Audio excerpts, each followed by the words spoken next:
Hi, I'm Zach of CoreXcell, and in today's video we're going to talk about how to fix hip pain. So if you have hip pain in the front of your hip, like your IT band, or your hip flexor, or your piriformis, if you have piriformis syndrome, this is an excellent video for you. And if you suffer from FAI, this is also going to teach you how to fix that as well. But before we go into the video, I'm going to show you a testimonial from one of my clients I fixed through video call with severe hip pain and also FAI. For how many years? And just kind of tell us the story. Almost 3 years now. I had 2 hip scopes, one on each hip, and the problem was sitting down. And I tried many PTs, many doctors, even did the surgery, like I said, and nothing helped. I still had that pain sitting down, and then I came across Zach and did a few sessions. And in the beginning, I saw some progress, but now I think we're 8 or 9 months out, and I've really seen a lot of progress. I really don't have any pain whatsoever sitting down, and it's amazing because the doctors couldn't do it. And I'm just really grateful for finding Zach and having all this work out. So really thankful. He's kind of an interesting case because he's got a lot of hip pain, and it's caused because he had a bad ankle and he sprained it a couple times. Is that what happened? And if you want to just talk in the camera, just tell kind of your story on where you're at. Had a bad ankle sprain about 10 years ago on the lateral side of the ankle, a couple surgeries. It's been off and on, and since then I've had a lot of TFL, IT band pain. So like all right through here. Hip pain, really tight hamstrings, and some low back pain as well, but mostly in the hips. So for him, this is actually going to be, you've been dealing with what? Pain and suffering in your body with these, and you haven't been able to train in how many years? For real, like be able to really train? Like 4 or 5. 4 or 5 years. This guy's a young guy. He doesn't believe me.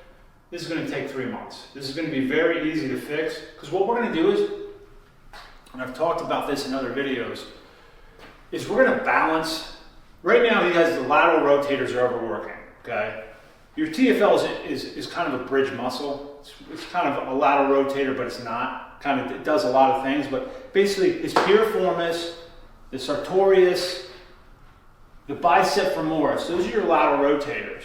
And when your medial rotators are weak, your glute medius minimus, your adductor chain minus the magnus, and the membranosus, the inside of the hamstring.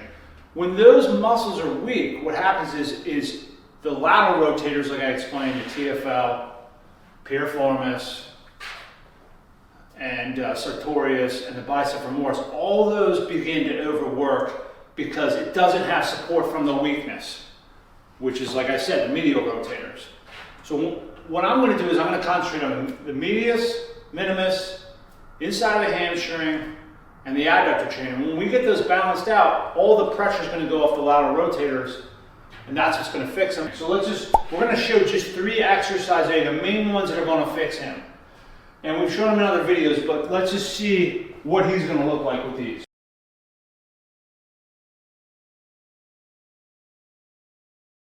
So let's do the first one, and let's do the glute fly. So what we're going to do is we're going to get this bottom foot, we're just going to bend it a little bit, get a little behind him. We're going to put the pad on here about 2 inches. Good, he's got a nice straight line here. He's a little bit rolled over, but not much. Arch in the back. And now, without this hip movement, go ahead, lift just a couple inches. Right there, hold that. That's where I want him to start.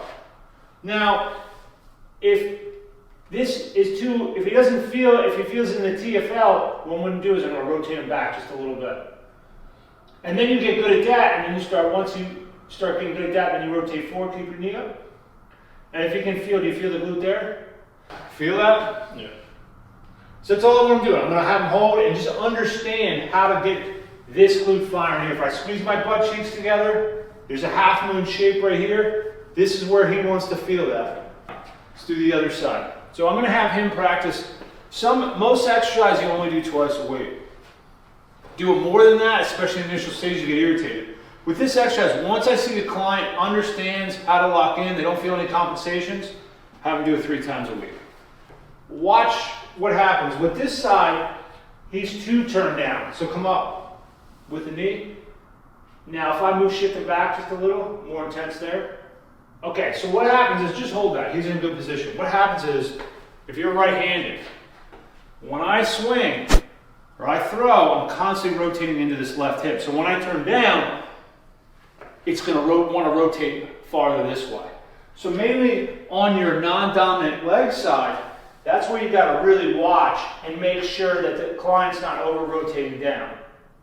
It's just a couple, if this is totally parallel, it's just a couple inches forward. And so for him, touch your knee to the floor and up. Now touch your knee to the floor and let it roll over. That's what he was doing. We got to keep it, when he goes down, he's got to go down and up. Don't let this move. Yeah. So we got to really actually we got to, on this side, we actually have to keep it back. On the other side, we have to make sure we push it down. Looking at different sides, that's why this is, trying to figure, the app is great. Like I'm always updating the videos and trying to make it as good as we can, but the bottom line is, guys, you're not going to figure this out on your own. You're going to have to get private sessions if you're really dealing with major issues. Like it's really hard to figure this stuff out. You feel that? Yeah. All right, that's good. Let's move on. So that first exercise is really about the glute medius. Yes, you're going to get some minimus. If you look at those clamshells that all the PTs do, that's like a better version of that. Because what the clamshells do, because when you come up, you turn your hips and you actually kind of laterally rotate, so you get a lot more TFL and you have a tendency to almost get piriformis as well. So that's why that doesn't really do much to fix you. So with this one here that I'm going to show you, this is more minimus. Minimus hooks to the front of the hip head, and so it's going to be more responsible for internal rotation of the hip. So that's what we're going to concentrate on here. You're going to get some medius too. Now, when we set up, good. See how you can grab here and his heel is behind? I mean, the heel's in line with the back of the butt. Now we're in good position here. We're going to take the pad, I'm going to stick it under here. Good. Yeah, get in a little closer to your butt. That's perfect. Good. And then like a fist and a half away from the bench, his knee. We're going to hold here. Good. Up. And slow on the way down. Really feel that minimus on the way down. With this one, we're really trying to keep the hip square, not letting it roll forward. Go ahead, up and down. And down. And feel that. You feel it in there? So you're feeling the same spot as the other. Again, if I squeeze my butt cheeks together, right, that dimple, half moon shape, it's the same spot here, but you feel it deeper underneath. And so again, what's the counter to this? The counter to this is the piriformis. Counter to this, TFL. Okay, these are all muscles that are going to take over in this position if you have a weakness in this chain, which he does. His goal on this is 15 pounds. He's at 5. The goal on the other one, the weight load is irrelevant. It's being able to keep your hip at that angle and bring your knee up to the top of your hip. So, and feel it in the right spot. That's all that matters. Some people, oh, they're so flexible they can bring it up, but they don't feel it in the right spot. Can you connect to the right spot with that weight load? That's what matters. On this, once you connect, it's about building up to 15 pounds. Feels good? All right. So the last medial rotator, okay, so why do the hamstrings get really tight? Again, it's going to work for the piriformis, the sartorius, and it's also going to work with the bicep femoris, the outside of the hamstring. Those are all your lateral rotators. So in this exercise, to counterbalance that tightness that he feels on the outside of the hamstring, or like in the middle of the hamstring, I want to get deep underneath into the semimembranosus of the hamstring. So what we're going to do is we're going to immediately rotate in, turn those feet in, have a little separation here, put your hands behind your head, lift up into a crunch. Now he's not going to try to crunch his ass. He's going to pull his ankles back just a little bit, just dorsiflex. If he puts too much stress here, don't worry about it. Stay an inch apart, come up, tuck and squeeze. Stay right there, yep.